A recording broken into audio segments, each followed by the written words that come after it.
আসসালামু আলাইকুম। আসছিলাম একটা নতুন বিষয়ে একটু কথা বলতে।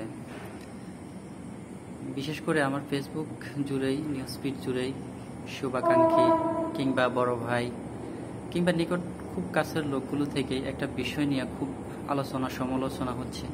সেটা হচ্ছে সচিবালয় কেন আন্দোলন, কেন বিক্ষোভ। অনেকে প্রশ্ন করছেন, সচিবালয়ের মতো জায়গায় যারা বিক্ষোভ করছে কিংবা যারা আন্দোলন করছে, যারা নিজেদের কাছ থেকে দূরে রাখছে, তাদেরকে প্রত্যাহার করে দেওয়া হোক কিংবা তাদের সচিবালয়ে ঢোকাটাই নিষিদ্ধ করে দেওয়া হোক। কিন্তু আদতে সে সকল ভাই বা বন্ধুদের কিংবা বড় ভাইদের উদ্দেশ্যে প্রশ্ন, আদতে কেন তারা এমন বিক্ষোভ আন্দোলনে জড়িয়েছে, সেটা কি আপনাদের কিংবা যারা এই সমস্ত মন্তব্য করছেন ওনাদের বোধগম্য হচ্ছে কি, যে কেন একটা বিশেষ আইন নিয়ে তাদের এত বিক্ষোভ, এত প্রতিবাদ? ভাই, আসলে যারা সরকারি চাকরিতে নিচের লেভেলে কাজ করে, চাকরি করে, ওনারাই বুঝেন। যারা নিচের লেভেলে চাকরি করে শুধুমাত্র ওনারাই বুঝেন এর মজাটুকু, যে কেন এরকম একটা আইন বা সংস্কার নিয়ে ওনারা প্রতিবাদ করছেন।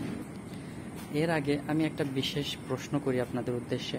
সেটা হচ্ছে, বর্তমান চলমান পরিস্থিতিগুলোতে সংস্কার বলে যা হচ্ছে, কোন খাতে কোন সংস্কার নিয়ে আপনি আপনার দিক থেকে সন্তুষ্ট? এমন একটা সংস্কার খাত দেখাতে পারবেন যেটা সিদ্ধান্ত কিংবা যেটার রায় কিংবা সংস্কার কমিটির প্রস্তাবনা নিয়ে আপনি খুশি আছেন? এই তো কিছুদিন আগে এনবিআর কে দুই ভাগে বিভক্ত করা হলো। যখন এনবিআর এর কর্মকর্তা কর্মচারীরা আন্দোলন করলো, তখন সেখান থেকে সরকার বাধ্য হয়ে আবার আগের অবস্থায় ফিরে আসলো। তাহলে সরকারের যে সংস্কার নামক প্রকল্প কিংবা সংস্কার নামক যেই মিথ্যে ছায়ার মাধ্যমে দেশে অস্বাভাবিক অস্থিরতা অবস্থা সৃষ্টি করছে, এর জন্য কারা দায়ী? আর সচিবালয়ের কথাটাই বলি, যে কেন ওনারা আসলে আন্দোলন করছেন। ওনাদের আন্দোলন করার মূল একটাই উদ্দেশ্য, যে সরকারি চাকরিজীবী যারা আছেন ওনাদের যে কোনো অভিযোগ কিংবা যে কোনো ভুলের পরিপ্রেক্ষিতে আগে তদন্ত কমিশন থেকে শুরু করে কারণ দর্শানোর নোটিশ পেত। কিন্তু এমন একটা আইন এখন পাশ করলো কিংবা অধ্যাদেশ জারি করলো, যেখানে যে কোনো কর্মচারীর বিরুদ্ধে কোনো প্রকার অভিযোগ আসলেই তদন্ত ছাড়া কিংবা উইদাউট কোনো নোটিশে তাকে চাকরি থেকে প্রত্যাহার কিংবা বরখাস্ত করতে পারবে। একজন স্বাধীন দেশের নাগরিক হিসেবে কিংবা বৈষম্য দূরীকরণের পর বৈষম্য বিরোধী সরকারের পক্ষ থেকে এমন একটা বাক স্বাধীনতা কেড়ে নেওয়ার মতো আইন কিংবা অধ্যাদেশ আপনি কি করে দিতে পারেন? আর আপনিও একজন সুশীল নাগরিক হিসেবে কিভাবে সেটাকে সমর্থন করেন? ভাই, আসলে যারা নিচের লেভেলে চাকরি করে ওরাই আসলে বুঝে যে এই জ্বালা কতটুকু।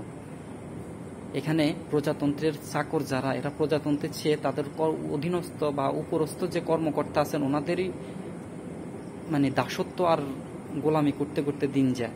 বেশিরভাগ ক্ষেত্রেই আসলে ওই যে প্রজাতন্ত্রের যে কর্মকর্তারা আছেন ওনাদের একটু এদিক সেদিক হলেই ওনারা নিচের লেভেলে কিংবা ওনার অধীনস্থের উপর যা তা ব্যবহার করেন। তার উপরে এমন অধ্যাদেশ ওই কর্মকর্তাদের জন্য আরো সহজ হচ্ছে তার নিচের লেভেলের গলা চিপে বুকের উপর পা দিয়ে দাঁড়িয়ে থাকার।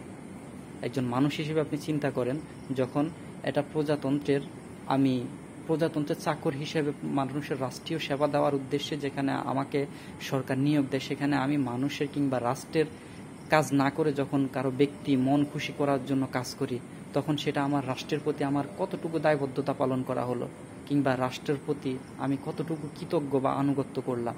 আমি তো ব্যক্তি কিংবা আমার কর্মকর্তার আনুগত্য করলাম, আদতে আমি কি রাষ্ট্রের কোনো কাজে লাগিয়েছি?